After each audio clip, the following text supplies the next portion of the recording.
Damos gracias a Dios por darnos el privilegio siempre de compartir su palabra y poder transmitir lo que se nos ha enseñado y lo que nosotros podemos reflexionar y meditar en la palabra de Dios.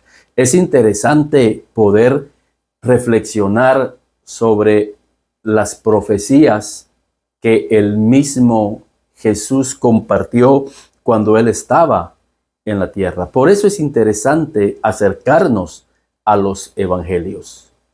En cierta oportunidad, Jesús está entrando con sus discípulos ya en los últimos días de su existencia aquí en la tierra. Y es interesante porque cuando él entra y está entrando a Jerusalén, dice la Biblia que él empezó a derramar lágrimas sobre Jerusalén. Ese Jerusalén que hoy en día estamos viendo que está siendo bombardeada, que está siendo asediada, que está siendo invadida por sus enemigos acérrimos de muchos siglos atrás. Es el mismo espíritu que gobernaba en el imperio Persia en los días de Esther a través de aquel personaje llamado Amán, que quería la destrucción de los judíos, quería aniquilar la existencia histórica de Israel. Es el mismo espíritu. Y Jesús visualizó el futuro, ese futuro que usted y yo estamos teniendo el privilegio de poder ver. Lo que Jesús vio y los profetas vieron hace años, el conflicto de los profetas anunciado ha venido con toda su furia, dice una alabanza que entonamos, y lo estamos viendo. Pero Jesús en Lucas, en el capítulo 19, dice que cuando llegó cerca de la ciudad, al ver Jerusalén, lloró sobre ella. Jesús lloró. Y la razón del por qué Jesús lloró, la vemos más adelante en el capítulo 21 y en el versículo 7. Los discípulos le preguntaron diciendo: Maestro, ¿cuándo será esto? ¿Y qué señal habrá cuando estas cosas están para suceder? Porque cuando los discípulos vieron llorando a Jesús, le preguntaron: Señor, ¿por qué lloras? Y Jesús empezó a explicarles eso. En el versículo 7 del capítulo 21 le preguntan: ¿Y cuándo van a hacer estas cosas? Y el Señor Jesús respondió en Lucas capítulo 21 y versículo 20. Y esa es la razón del por qué Jesús lloró. Y dice en Lucas 21:20: pero cuando viereis a Jerusalén rodeada de ejércitos, sabed entonces que su destrucción ha llegado. Cuando viereis a Jerusalén rodeada de ejércitos, hoy en día Jerusalén literalmente está rodeada de ejércitos enemigos. En el norte tenemos a Hezbollah. En la otra frontera tenemos a Hamas en el área de Gaza. Tenemos a los hutíes en otra área, todos controlados por Irán. Irán es el imperio de Persia que aparece en el libro de Esther, como les decía al principio, con un objetivo, con un solo objetivo: desaparecer del mapa la historia, la memoria del pueblo de Israel. Ha sido el objetivo del enemigo. Dios le dio una promesa al padre Abraham en Génesis. Y le dice acerca de la promesa: haré de ti una nación grande. Haré de ti una nación. Y eso, cuando llegó a oídas de Satanás, eso lo enardeció. ¿Cómo es posible que Dios vaya a hacer una nación? Primero a hacer una nación y luego una nación grande. Y cuando hablamos de ser una nación grande, no solamente se refiere al número, porque cuando habla de una nación, cuando Dios le dijo a Abraham, haré de ti una nación, no solamente estaba incluyendo al Israel natural, sino que nos incluía a nosotros, a usted y a mí como iglesia. Por eso Pedro dice que somos una nación santa, un real sacerdocio. Ahí entramos nosotros, en esa promesa. Haré de ti una nación grande. Usted es parte de esa nación. Nosotros somos parte de esa nación. Y el enemigo, a través de toda la historia, ha querido evitar precisamente ese propósito divino de Dios, de establecer una nación en la tierra que viva bajo sus leyes, que viva bajo sus estatutos y bajo sus mandamientos. Y Dios va a establecer y está estableciendo su pueblo en esta tierra. Nación santa, pueblo adquirido, para anunciar las virtudes de aquel que nos llamó de las tinieblas a su admirable luz. Pero el enemigo ha querido destruir ese propósito de Dios, ha querido destruir la nación. Y Jesús, interesante, porque dice aquí: cuando viereis a Jerusalén rodeada de ejércitos, sabed entonces que su destrucción ha llegado. ¿Cómo así? El mismo Jesús profetizando que la ciudad de Jerusalén será destruida. Entonces, ¿qué va a suceder cuando Israel esté destruida? ¿Qué van a decir las naciones? ¿Qué van a decir los pueblos? Entonces, Israel no era el pueblo de Dios. Entonces, ¿dónde está esa promesa que Dios le hizo a Abraham de ser una nación grande? ¿Qué va a suceder? ¿Qué va a suceder en medio de la destrucción? Y es ahí en donde se cumplirá la promesa de Zacarías. Y Zacarías nos dice, y es interesante, quiero que veamos qué nos dice Zacarías, porque ahí es donde está la promesa de Dios. ¿Qué va a suceder cuando Israel, digan, está destruido? Está caído, ya no habrá más memoria de Israel en la tierra. El Dios de ellos era un Dios falso, era un Dios que no quería que se cumpliera esa profecía. Dice Zacarías: porque yo reuniré a todas las naciones para combatir contra Jerusalén. Ahí está.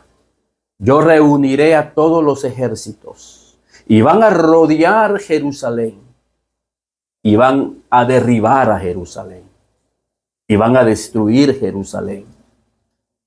Y todo mundo dirá: se acabó la memoria de Israel. Y la iglesia dirá: nosotros ya no vamos a estar aquí para ver eso, porque ya nos habríamos ido en el supuesto rapto.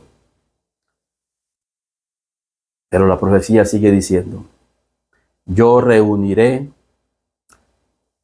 a todas las naciones para combatir contra Jerusalén. Y la ciudad será tomada. Ya lo dijo Jesús. Será destruida. Jerusalén será tomada. Y serán saqueadas las casas y violadas las mujeres. Y la mitad de la ciudad irá en cautiverio. Veremos a estos judíos de hoy, israelitas, llevando cautivos. Y la iglesia va a ver eso. ¿Y qué va a decir la iglesia? ¿Dónde está nuestro Dios? ¿Por qué permitió que Israel fuera cautivo? ¿Por qué permitió Dios? ¿Dónde está Dios? La profecía sigue y dice: mas el resto del pueblo no será cortado de la ciudad.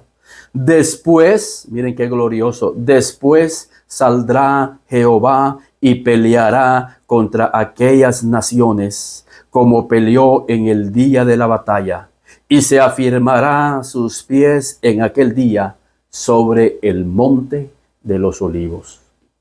Él afirmará sus pies en el monte de los olivos. El león de la tribu de Judá empezará a destruir las naciones que fueren contra Jerusalén.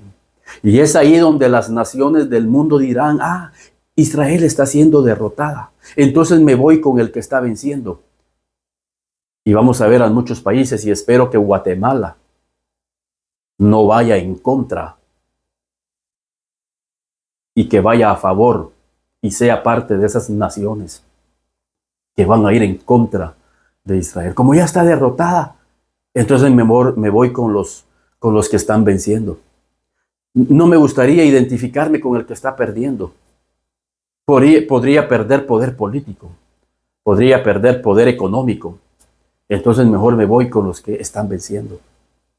Pero aparecerá Jehová en el monte de los olivos. Para muchos, ese que aparecerá en el monte va a ser el anticristo. Miren qué perdidos estamos. Por eso la imagen es elocuente. En la primera venida, cuando el Señor Jesús vino a la tierra, Él vino como cordero. Y lo rechazaron porque ellos querían un león que peleara con espada, con ejército, para librarse de Roma. Entonces no es Él. Por eso dice que ellos no reconocieron en su primera visitación: ah, Israel, no conociste, por cuanto no conociste el tiempo de tu visitación. Y criticamos a Israel, es que rechazaron al Mesías, porque Él vino como un corderito, y ellos esperaban un guerrero. Pero en la segunda venida será la misma actitud. Él viene como un león. Y cuando Él se pare en el monte de los olivos a pelear contra aquellas naciones y empiece a destruirlas, muchos dirán: no, este no es el Mesías en su segunda venida, porque Él no mata, Él es amor, Él no puede ser.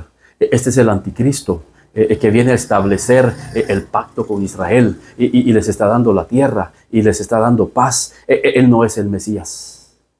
Y vamos otra vez a caer en la misma actitud, por cuanto no conocieron el tiempo de su visitación y en qué contexto iba a venir el Mesías. Cuando empiece a destruir a sus enemigos en la batalla de Armagedón, donde dice la Biblia que la sangre de esos enemigos llegará a lo alto, más arriba, dice, de los tobillos de los caballos. Es un tiempo muy glorioso, proféticamente hablando. Jesús lo profetizó, Jesús lo dijo. Y es ahí donde la iglesia va a ser probada, si verdaderamente nos vamos a identificar como iglesia con los judíos, con aquellos que aparentemente están siendo vencidos, con aquellos que aparentemente están siendo derrotados.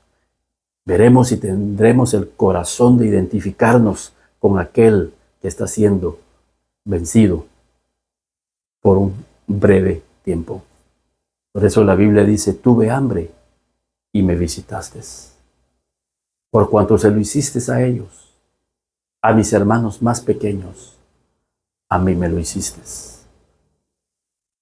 La identificación con el pueblo de Israel va más allá de una confesión. Vamos a ver qué iglesia se va a identificar con los judíos, con los israelitas. Es fácil identificarnos cuando Israel vence a través de esa tecnología preciosa. Ah, somos israelitas, somos. Pero cuando están siendo derrotados, quizás nos avergonzaremos como cristianos. Ay, yo no soy cristiano, porque por años dije que Israel era una potencia y hoy siendo derribado en tierra. Qué vergonzoso. Pero Dios va a probar nuestra fe. Por eso dice la Biblia, orad por la paz de Jerusalén. Tenemos que orar hoy más que nunca. La Biblia dice y sigue diciendo en la profecía cuál debería de ser nuestra actitud, porque en el contexto de esos acontecimientos la Biblia sigue diciendo en Lucas 21, 25, entonces habrá señal en el sol, y entonces ahí ya vienen las señales no solamente de guerra, sino ya las manifestaciones sobrenaturales. Entonces habrá señal en el sol, en la luna y en las estrellas, y en la tierra angustias de las gentes. Habrá angustia porque la economía se verá afectada, la contaminación se verá afectada, y habrá angustia. Nosotros como iglesia ya habríamos librado esa angustia porque ya no estamos en la tierra. Es lo que creen muchos, que no van a ver la gran tribulación. Pero va a haber angustias. Pero en medio de la angustia sabemos quién es nuestro refugio. Sabemos a quién correr.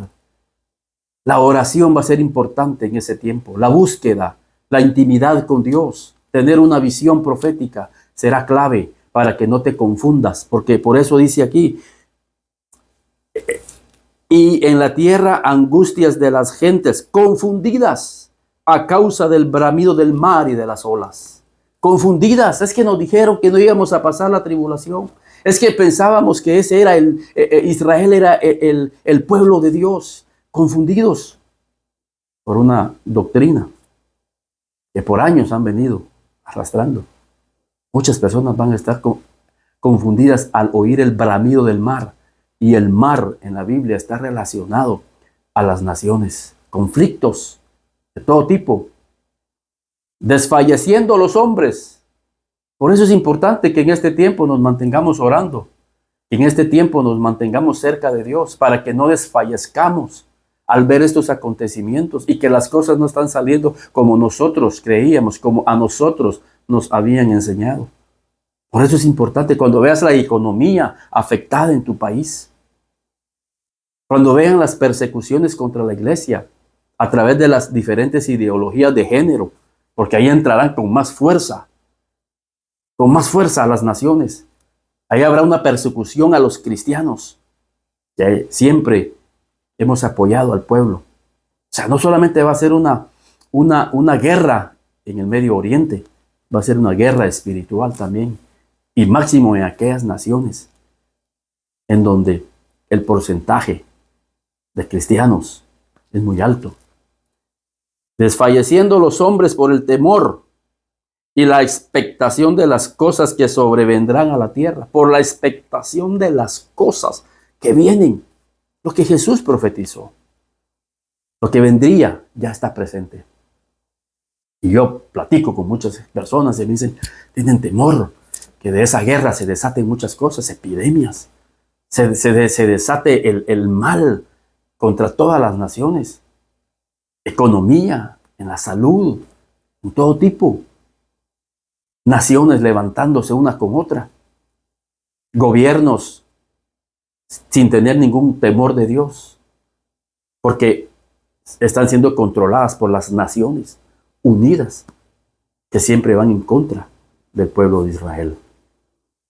Y la expectación de las cosas que sobrevendrán en la tierra, porque las potencias de los cielos serán conmovidas. Entonces, mire qué precioso, entonces verán al Hijo del Hombre que vendrá en una nube con poder y gran gloria. Después que Él asiente sus pies sobre el monte de los olivos para pelear contra las naciones. Después vendrá en una nube. Entonces, es que estos acontecimientos no van a ser, hoy asentó los pies y mañana viene. puede pasar un periodo de 3 años y medio con guerras, con pestes. Y después de ese 3 años y medio, Él aparezca. Él aparezca. Y en esos 3 años y medio, así como el pueblo de Israel físicamente será purificado y se volverán a su Dios, también la iglesia, aquellos verdaderos cristianos, tendrán 3 años y medio de purificación.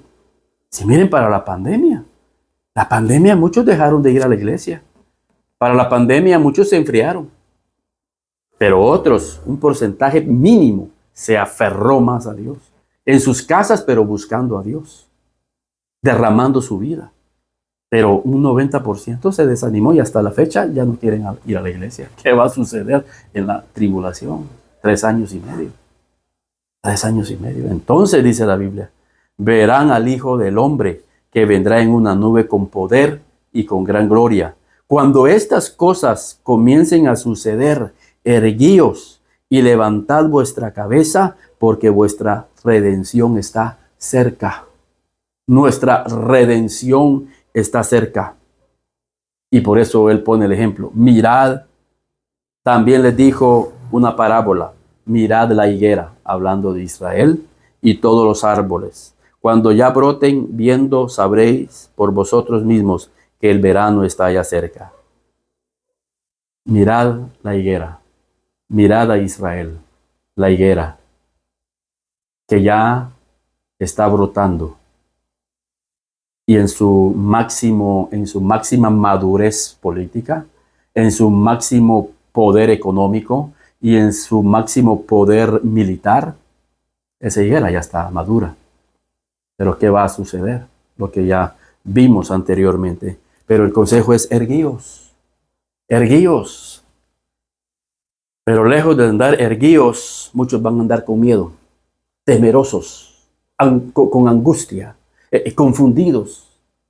Pero aquel que tiene a Dios en su corazón, que entiende la profecía bíblica, que entiende el corazón de Dios porque está cerca de Dios, vamos a caminar erguidos, sabiendo que todas las cosas que están sucediendo es el cumplimiento profético de los profetas y de lo que Jesús mismo profetizó.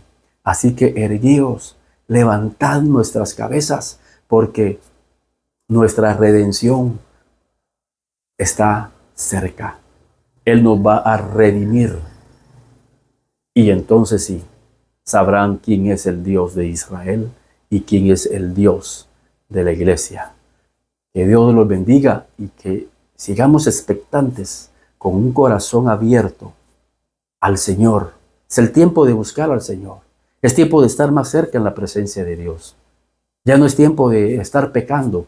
Ya no es tiempo de andar caminando con una indiferencia con Dios. Él nos quiere llevar con Él. Él quiere que estemos con Él. Que estemos con su pueblo. Que seamos parte de su pueblo. Que Dios me los bendiga y que podamos encontrarnos siendo parte de su visitación en este tiempo glorioso, angustioso por un lado, pero glorioso por el otro lado. Por eso Pablo dice que es necesario que a través de muchas tribulaciones entremos en el reino de los cielos. Que Él nos dé su gracia, que Él nos dé su espíritu y que caminemos fortalecidos por su palabra. Que Dios les bendiga.